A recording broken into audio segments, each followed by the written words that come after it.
Goa Organics వారి skin care, hair care, wellness products కోసం AP, తెలంగాణలో డిస్ట్రిబ్యూటర్లు కావాలను వివరాలకు స్క్రీన్ పైన ఉన్న నెంబర్కి కాల్ చేయండి.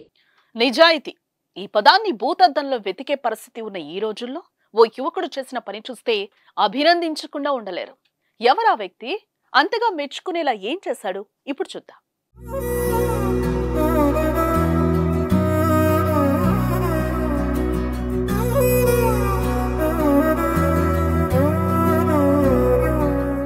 సమాజమంతా కలుషితమైపోయింది. ఎక్కడైనా మంచి జరిగితే దాన్ని హైలైట్ చేయాల్సి వస్తుందంటే పరిస్థితి ఏ రకంగా ఉందో అర్థం చేసుకోవచ్చు. మోసం, వెన్నెపోటు, దురాశ వంటి గుణాలతో కొందరు మనుషులు ఉన్మాదుల్లా మారిపోతున్నారు. ఇలాంటి రోజుల్లో నిజాయితీ ఉన్న వ్యక్తులు కనిపించడం చాలా అరుదు. అలాంటి అరుదైన వ్యక్తే ఈ యువకుడు. ఇతను ద్విచక్ర వాహనం నడుపుతూ వెళ్తుండగా రోడ్డు పక్కన ఓ బ్యాగ్ కనిపించింది. బ్యాగ్ లో ఏవో ఉన్నట్లు అనిపించడంతో బైక్ ఆపి వెళ్లి దాన్ని ఓపెన్ చేశాడు. లోపల 100 కాదు, 1000 కాదు, కట్టల కట్టల డబ్బు చూసి ఆశ్చర్యపోయాడు. అయితే అతడు ఆ దొరికిన సొమ్మును కాజేయాలని అనుకోలేదు. నిజాయితీగా వ్యవహరించి పోలీసులకు సమాచారం ఇచ్చాడు. వారి సాయంతో బ్యాగు పోగొట్టుకున్న బాధితుడికి తిరిగి దాన్ని అప్పగించాడు.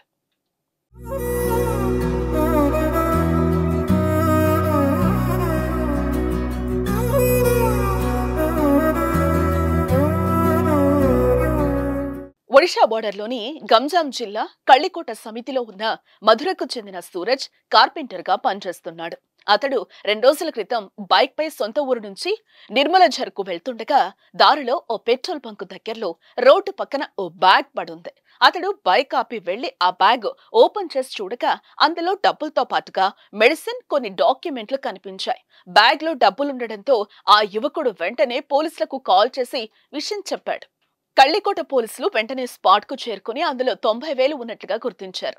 డాక్యుమెంట్ల ఆధారంగా ఆ బ్యాగ్ ఏపీలోని విజయనగరంకు చెందిన మెడికల్ రిప్రజెంటేటివ్ గా గుర్తించారు. వెంటనే అతనికి సమాచారం ఇచ్చి ఆ బ్యాగ్ ను తిరిగి అందజేశారు. నిజాయితీగా వ్యవహరించిన సూరజ్ ను పోలీసులతో పాటు స్థానికులు ప్రశంసించారు. ఎదుటి వాళ్లను ఏమార్చి దోచుకునే ఈ రోజుల్లో ఇంత నిజాయితీగా డబ్బులు తిరిగి అప్పగించినందుకు యువకుడిపై ప్రశంసల వర్షం కురిపిస్తున్నారు. ఇప్పుడు చెప్పండి, ఈ కార్పెంటర్ కి క్లాప్స్ కొట్టాల్సిందే కదా.